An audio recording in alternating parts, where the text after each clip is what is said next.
Top of the morning, Beggarman. Why do they call you Beggarman out there in the street? Just the cars I was dealt with. You know, you're a young guy. It's my nickname. Let me give you a little handout. Excuse me, sir. $1 something? I hate this place. These people won't even give you $1 to save your life. Get your hands off me! What are you doing? It's a suitcase, man. Come over here, help me out.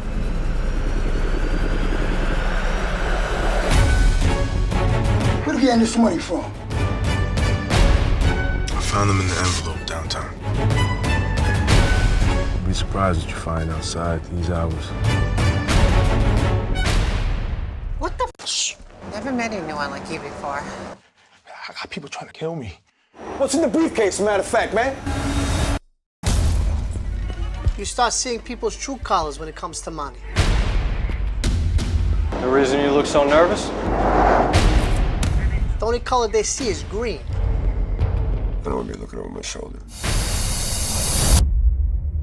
I need to get out of the city and start over. Okay, get rid of him. And never look back. I don't want to hurt nobody. You're a good person. You have a good heart. What's to stop you from taking over? I survived all this time without any money. And now that I got it, it's caused me nothing but problems. Who are you to take what's mine, huh? Shut up! I deserve it!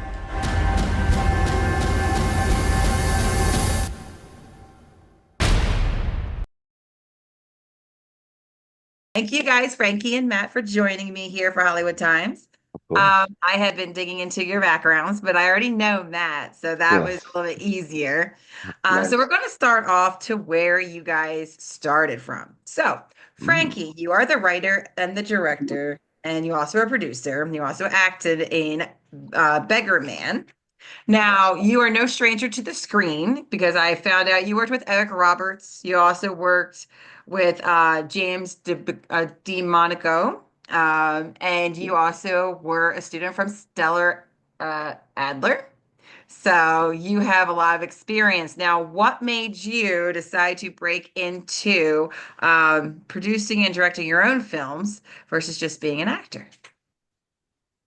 Well, basically just it's simple answer. It just I wanted to act more and I wanted to I guess I wanted to play grittier roles that I thought I could do and maybe bigger roles I thought I could handle. And so you know, you kind of have to make your own way. At the time I wasn't repped yet, you know, so I had nothing and you just have to go on that pretty much. My friend and I wrote a script and then we were shopping that around and we were lucky enough to get Eric Roberts to get on board of that film. And so I got to act with him and I learned a lot. And that was like a film school for me. And but that was pretty much it. You know, I just wanted to give myself more roles. I wanted to act more and you know, why am I waiting around? Why do I have to wait for someone to tell me that you could play it? And I just wanted to do it. I love it. I love that. But that also leads us to Matt, because Matt, you are also an actor, but this is your first producing role. So tell me why you decided to break into your producing role here on this exact film. Yeah, this was my first time producing. Basically because of the script and Frankie. So Frankie and I met 5 or 6 years ago trying to work on another project, and then I came on board Frankie's first film, The Operation, as an actor. He hired me as an actor to come on, and then helped out on the back end with some music rights and stuff like that. And you know, it kind of came natural, just coordinating and getting things done with you know my day job, the full-time gig. And then he asked me to come aboard on this, and it started just progressing and progressing. Before you know it, it's kind of like quicksand. You're in it, you know. And since my name's on it, and like you said, it's my first time head producing something, I wanted to make sure that, you know, it made it to the finish line, so to say. And this was my film school. I've never, you know, I haven't been to film school. I'm an actor. And this this film was my film school. By being involved with, Frankie from the beginning, and contracts and locations and Yes. casting and the unions and all. It was great. It was a lot of work. It was a lot of work, but it was great. Well, that leads me into the next question. Your cast is stellar, for goodness Mm. sakes. Like I see here, we've got Lenny Thomas from the Tyler Perry show, Ruthless. You had Peter Green. You also had Geo on. I just had the pleasure of Yeah. working with Geo on another film. hmm So, with all of these actors with credits that to back up their reputation there, what was that experience like with booking them versus working with them? What is that experience for both of you guys? You want to go first, Matt? Who wants to? Yeah, sure. The experience booking them. So some of the, the bigger names like Peter Green and dealing with reps and stuff. I mean, I've been on the other side of it, so it was a little easier, I think. A little frustrating at some points, um, having to go through reps, because I've been on the other side, and I get both sides of it, but we are also trying to get, a production off the ground. So it could be difficult at times, but if you understand where they're coming from, and understand the actors and stuff. A lot of the actors that we cast in this, we have personal relationships with. We knew them one way or another, either worked on a project with them, or mutual friends. It's a small world running into people, as we can say. So it was yeah, it was interesting casting people. It was fun though. It was fun to be on the other side of the table too. That's so cool. How about you, Frankie? Um, yeah, it was. So for me, I guess. Well, I mean, both of us in a way. I mean, there was so much that goes on. I mean, basically, Matt and I had to also we had to send them the first feature film that we worked on together, and they had to see what you've done, and people were interested in the script for sure. But it came with a lot of meetings. I had to meet with Peter Green a few times, and again, he wanted to watch my work. He did like the script. He just wanted to see what I've done. Jasmine Davis, who was on The Shy, um, one of our producers, Ariel Zelkowski, was a fan of the show. She was watching the show. She thought Jasmine would be a good fit for the role of Kat. I watched her on the show. I liked her. We reached out to her. Um, so she wanted some script changes. So there was that comes into play, but she did enjoy the script. She wanted to be a part of it. Um, and I think that it was a good experience for both of us because you're not only dealing with the reps, but you're dealing with different personalities, and Yes. I think that can only make you better as a filmmaker. Just don't get intimidated, and stick to your guns, and your vision. Also, yeah, you just has to be a fine line. Everyone has to respect each other, but I just think it's great experience, going forward. You want to work with actors of that caliber.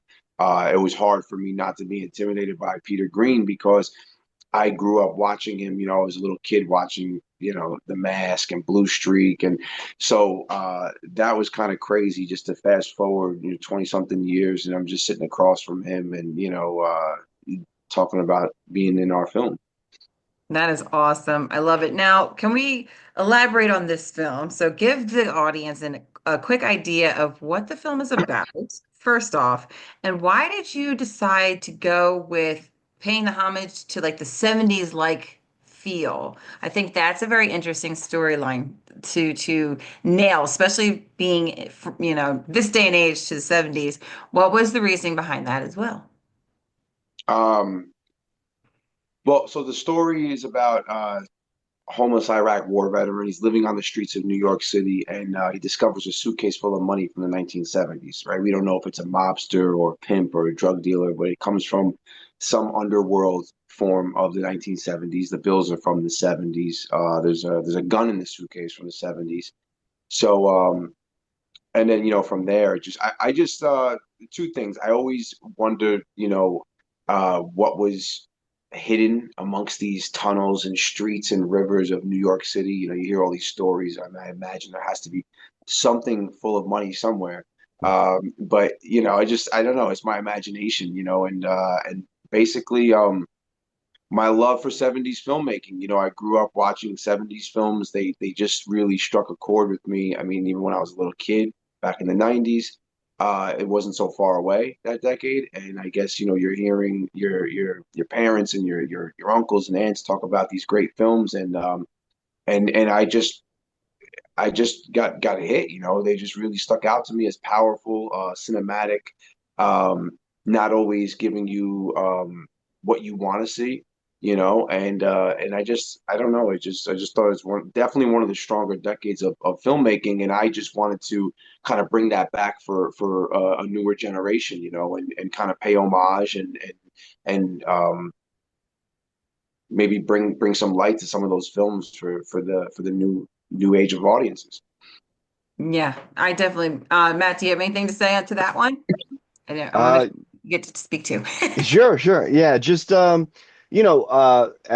speaking with Frankie and getting to know him over these last few years, and then, us having this similar upbringing in a sense that we're both from New York City, and riding the subways late at night, and we've been seeing some things, and just that grit, the grit of like Cassavetes and De Palma and all these guys that you know, uh, just would go out with a 300 millimeter lens and just shoot like in the crowd and just guerrilla style, like just go do it, Hmm. get the shot, get it done, get it in frame, and there's excitement to that. I guess maybe we're masochists in a way too because of this field that we get into, but Yes.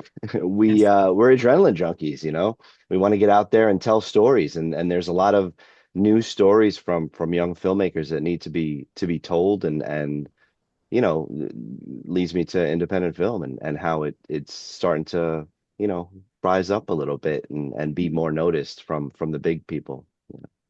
That is true. The question that leads into that now is because this specific look of the 70s is the grit, the dark, the eerie. How was lighting this scene? Especially, did you do it guerrilla style? And if that's the case, how did you do the lighting to create that 70s feel? Well, the subway scenes very 70s. They were you really can't do much on the subways. We were running and gunning on that. Um, Going real old school. And so we just did natural lighting, and those are some of my favorites, the natural lighting. Same within the streets, the street shots and the long lenses, that's all natural lighting, and you're sending the actors into the elements. So I think that, you just said like the 70s dark and stuff like that. So that requires like the minimal amount of lights, so more of the darker scenes paid homage to that. There was scenes like the diner or that were a little bit more lit, I would say. Um, Basically what we did was my DP Michael Lyons and I basically just showed him many screenshots from all different movies from the 70s, specific, and how I wanted the lighting, so you would just basically compare certain scenes, and sometimes it would have nothing to do with the scene that I was shooting, but just lighting wise, it's like, hey, this is how I want it to look, like this. And you give it to someone who's as talented as Michael, they'll be able to kind of get their team together and present it. They'll show me, and I'll go from there. But when you're working with someone like that, it's a little bit easier to Yes. match it. Oh, yes. Especially when the team is connected and works really well together. That's, one of the best things to have on a set is Yes, a yes. team. That being, I'm going to lead into now with being, what genres do you like to write? Because I know this one's like your 70s style, but like I've seen that you did a lot of dramas, a lot of not like thriller, but you have like, type of that. I think you had one thriller on your IMDb. So what genre do you like to write, or do you just like to write films that you know that you could act in? Like what intrigues you? Um, I think I think crime. intrigues me. I write a lot of crime, really. Whether it's a drama or a thriller, I do like crime. You make it personal, like Cassavetes says. So, I kind of grew up around that. Unfortunately, I grew up around corruption and crime and things like that. And, so you put that into your films. Um, but I do love Westerns. I want to do a Western one day. It's, that's a genre. I love film noir. And so that those I would definitely be doing. I don't really I'm not too familiar with horror. I grew up watching way more crime films, and sometimes someone will say like do a horror film, but I mean I just want to execute it well. So, there's a lot more for me to learn with that. But those would be my top three: crime, film noir, and Western. Okay, I like it. And then Matt, are you thinking of actually going to start writing your own projects? And what genre would you write for?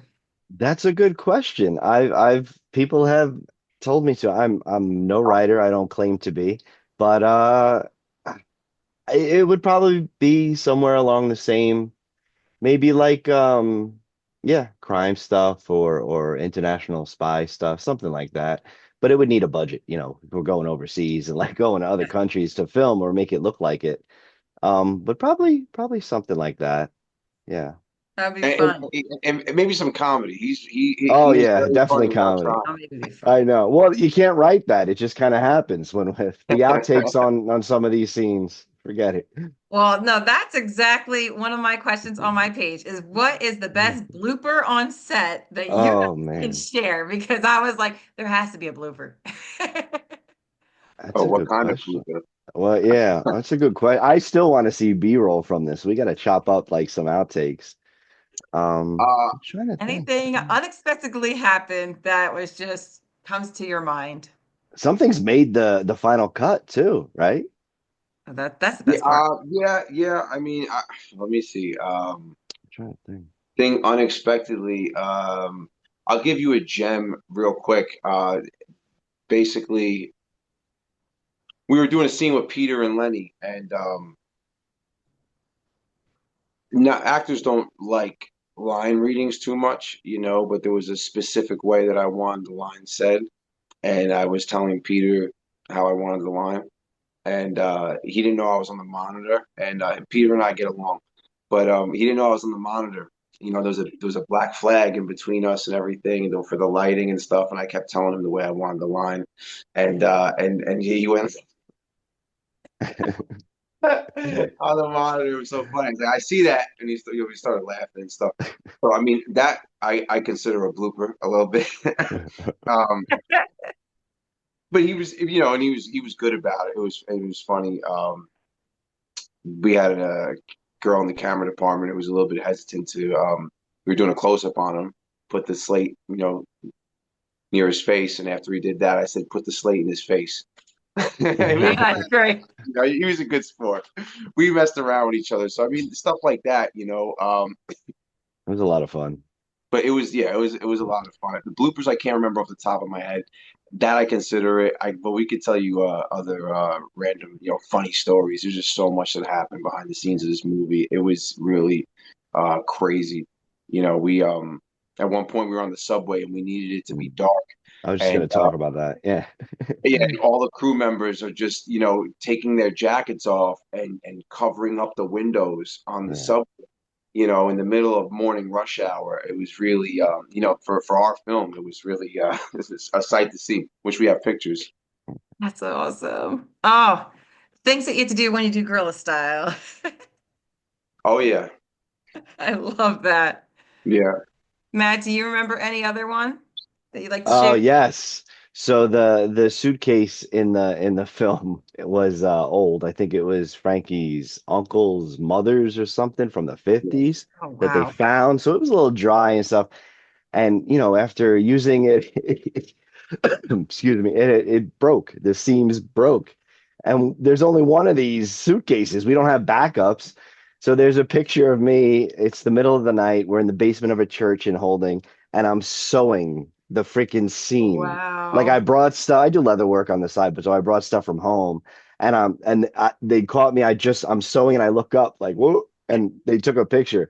So we had to sew the suitcase. Another story is Artie, the guy that plays Dave, his car went out caught on fire on the way home from set one day, Oh, uh, wow. with wardrobe in it, and he pushed the fireman out of the way and went in and said, "No, I got to get the wardrobe."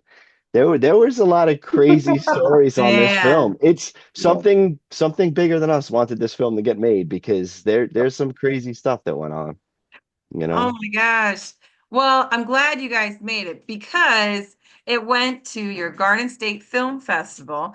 Let me know, what was that experience like? Like your best thing at that festival. What did you get from that?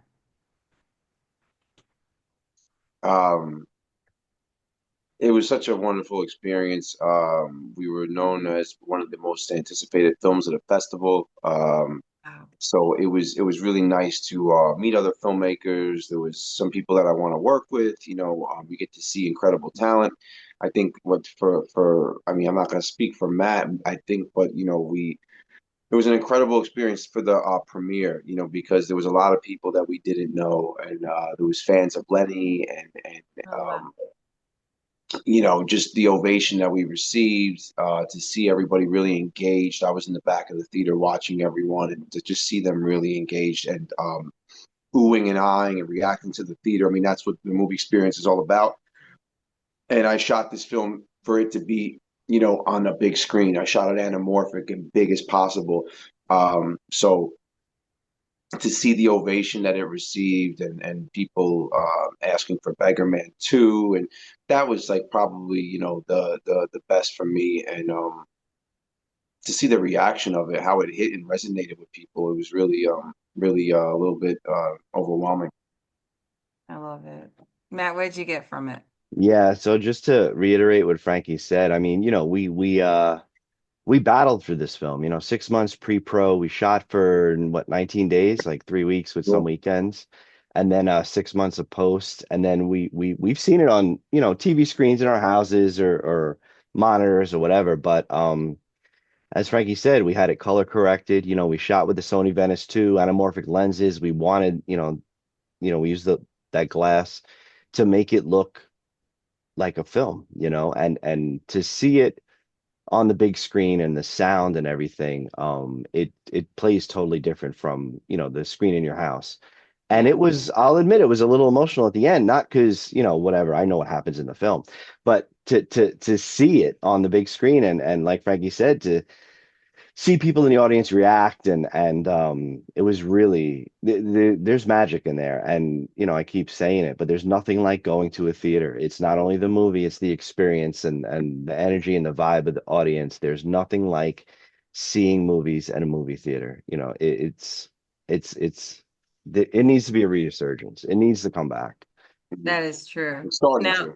It's where do starting you to, yeah. guys see this film going to be going after here? Like, do you have other film festivals lined up? Like, what's next for Beggarman? Matt. So we don't have any other film festivals lined up as of now, but we did secure distribution prior to the film festival, which is amazing, and we are so thankful for. So we have distribution with Buffalo 8, Yeah. and they deal with, streaming and getting it out there, and we're working on it, the deliverables and all that stuff. So it should be out later this year. However, before that, we want to do a limited theatrical release. We want to get it in some art house theaters, Yeah. and fill those seats. So everybody watching, we are, in the next week or so, in talks to get it into art house theaters in New York, in LA, and Atlanta, because Lenny's fan base is in Atlanta with Tyler Perry Studios and stuff. And just based on the social media push, a lot of people are asking to see this thing. And we love nothing more than for people to see it. We worked hard on it. We don't want to keep it in our closets. We want Yeah. it to get out there. So, and for us, a limited theater run is what we think would be best for it. And who knows, if you go to the theater, one of us might be there. I know New York City's right here. We're gonna pop in. I'm sure I'm gonna pop in. Other people that didn't get a chance to see it at Garden State Film Festival because our block was sold out, Mhm. will have the chance to go see it in a theater. buy concessions. That's how theaters make their money. So make sure you buy Yeah, your popcorn and your soda and everything, and get to see it on the big screen the way that it was meant to be seen. I love it. Oh my goodness. Okay, cool. So Yeah, now absolutely. this is like just fun questions. So Frankie, Yes. now you cannot pick yourself, but your favorite character in Beggar Man and why? Ooh, that's a good one. Now it comes to the fun one. Um, I think, let me see.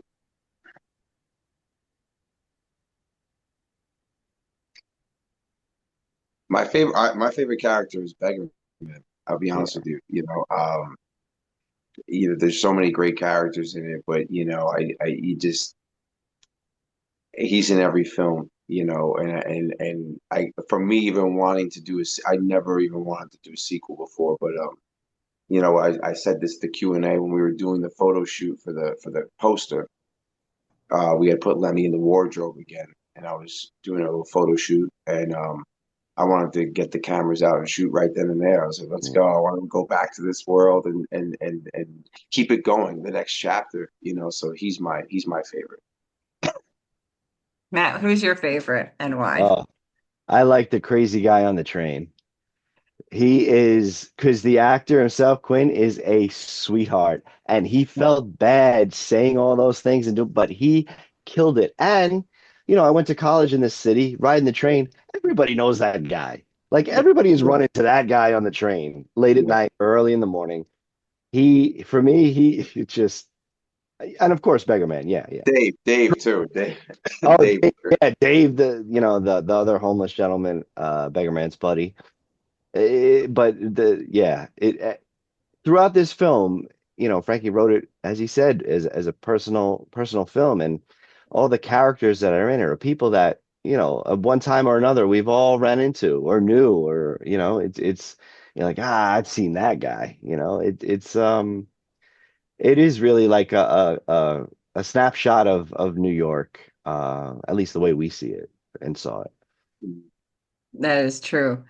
And for your locations, what was your like favorite location that you guys got to shoot in that you didn't think was possible to shoot in? There's cats flying all over the place. It's all right. But what is I your love it. favorite like location? Because there was very unique locations in this film. And so Mm. I was like, oh, I would like to know like which one did you guys resonate mostly towards that you liked to like shoot there? I know what I liked. I You like go. the I'm still yeah, thinking. yeah. You work on that. I like the Peter Green's Characters Club because we found it after some searching, and there's still great locations that are like stuck back in time, the wood paneling and stuff. That spot was great, and it was locked down for us. As a producer, I like closed sets, like indoor sets where you can control things. When we're on the street, it's a whole nother story. When we shot outside of the diner scene in the Bronx on the street, with people around with a big camera and stuff, everybody's gonna come up and approach you. But I like when it's indoors, locked away from the public. We have a parking lot to bring all the trucks and equipment, and Yeah. so I like that location a lot, and it had the look and the feel. As soon as you walked in, you just felt it. It's one of those things we didn't have to dress it up too much. Yeah. Yeah, Definitely. yeah, yeah. I would say that's my favorite too. I mean, for the same reasons, really. It was just the hotel was so The chaotic. hotel was great too. Yeah, It I was mean it was it's great, but it was just so chaotic. I yeah. mean, like the club that Matt's talking about. We also had it was such a big place that you're able to have holding, you're able to have dressing rooms for the actors. I mean, you have all that in one. We had a parking lot. It's like pretty much having a sound stage, and we did minimal set design. So that is probably my favorite. In this kind of movie, I mean, you see it. I mean, I've had producers tell me like, "Oh, what a headache, you guys must have had with all the locations and stuff." But I mean, if that's your vision, and it's New York, like Matt said. I mean, day one, we were shooting on the Manhattan Bridge, and it was as chaotic as it can get. I sent Lenny onto Canal Street to really panhandle, and we shot on the long Mhm. lens. So I was like, "You need to go panhandle seriously," and he did that. but you're out in the battlefield. It's so chaotic, and so that's so that would be why it's like our favorite. Like you said, just producing wise and stuff. Like you really have not much to worry about, and like stress free. The look, everything was just so beautiful about that place. I was telling so many people, if you have a period like even especially 70s, 60s, 80s, go shoot at that place. Yeah, oh Yeah. yeah, it was Oh, great. that's awesome. And what do you guys want the audience to take from your film? Like anything personally that you like are hoping the audience takes this. Because a lot of times stories have different messages. What do you want the audience to get from yours? um, I want the audience to I don't know. I guess to spread some awareness on the homeless veteran situation, and homeless people in general. Is a line in the film of like even if you don't have any money, at least like you could nod at a homeless person and say, "Hey, have a nice day," or anything is better than nothing. They feel invisible. I've been told that. I put that line in the film because somebody said that, and it's just I would say, to spread more awareness on that and just kind of the way we treat people and hopefully people could catch some sort of some of the homages that I was doing to 70s cinema and go take a look at those too. So I would say a mix of that, something very meaningful in life and something very meaningful in the cinephile life. So spread awareness on homeless veterans, homeless people in general, and awareness of the great 70s cinema. Love it. Matt? Yeah, just to reiterate what Frankie said, the homeless situation, homeless veteran situation, and also a little bit of PTSD in the film. It's shown a little bit, and it's a very serious thing that needs to be spoken about, not only among veterans but our first responders and people that are under stress, and open up the dialogue with mental health. Also, as Frankie said, that it takes people out of reality for a little bit, which is what films are meant to do, kind of an escape, entertaining and an escape. And they see this, maybe they'll look back at some of the influences because every filmmaker is influenced by somebody. Steal, I won't use that, but influence, borrow, I think they use. But go back to the old films and see how it came, and for real cinephiles, the people that are in film or into film, or even people that aren't, but just enjoy good movies, have them start to dig a little bit and see what's been around and what where we're going and where we can go with it. Awesome. Where do you guys want the audience to, if they want to find you, where can they look? Go to I would go to Instagram. For me personally, at Frankie Montero, the film, Beggarman movie on Instagram, and Old York Pictures on Instagram. The Awesome. website is, yeah, the website as well, www.beggarmanmovie.com. Yeah. I believe, yes. And there's a trailer on there. There's a couple of Trailers other on YouTube as well. trailers on YouTube. There's a couple of other videos on the website. I believe Ruthless fan page did a little YouTube clip on the film while we were filming. The lead of Ruthless is in it as well, Melissa Williams. So yeah, Instagram, website, and we'll be announcing things from there. Yeah, follow us on those platforms, and we'll keep you posted on the release later this year. And any other projects coming up with Old York Pictures. Perfect. Oh, I love it. As our time is ticking, as I'm watching here, one last thing that you want the audience to know that you want to give them at the fine end here. So basically, anything that you think you should want to say to them. Yes. Go ahead, Frankie. When it comes out, give it an hour and a half of your time on the biggest screen possible, and I don't think you'll be disappointed. I hope not. But this is for anyone who appreciates cinema. in the past 100 years. You know, this is for you. And yeah, I guess that's all I got Love right it. now. That's great, Matt. Any last words? Not only for the audience, but I guess for the industry in general, give the little guys a chance. Take a look at independent filmmakers because we do it with a passion. And you know, it's not easy. And if we're willing to put everything into it and we can make a film like this for a low budget, there's a return. That's the business side. You know, you can always make a return, but and I think the industry is kind of turning that way with the way, you know, we see films winning awards and stuff. Not that we do it for the awards, but there's a notice to independent filmmakers and you know, give the little guy a shot. Awesome. Thank you guys, Frankie and Matt, for joining me here on Hollywood Times. Okay, Guys, thank you definitely so tune much. in. I'll be putting the links in the bottom, Awesome. and we'll see you guys later.